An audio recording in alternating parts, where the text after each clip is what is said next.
सदावर्तेला करोडो रुपये दिले, फायदे कोणाचे झाले? त्यांचे झाले। आता विधिमंडळाच्या नंतर मंत्रिमंडळाचा विस्तार होणार आहे।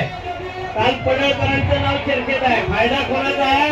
पडळकर, खोत आणि सदावर्तेला। एसटी कामगारांचा काय फायदा आहे मला सांगा? एसटी कामगारांचा फायदा आहे का? मग आता हे लक्षात घ्या, काल त्यांची स्टेटमेंट अशी होती की आम्हाला पावती मुक्त करायचं आहे, आम्हाला संघटना मुक्त करायचं आहे।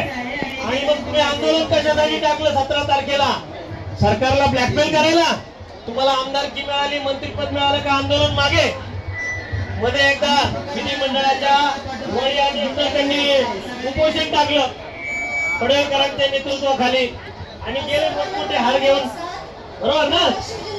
उपमुख्यमंत्र्यांनी हाकलून दिलं, उपमुख्यमंत्र्यांनी हाकलून दिलं। सरकार पक्षाचा आमदार सरकारच्या विरोधात आंदोलन करतो, चालायला म्हणे त्याचा हार घेऊ नका, गुच्छ घेऊ नका। ही भूमिका तर आमच्यापैकी कोणी कधी घेतली नाही।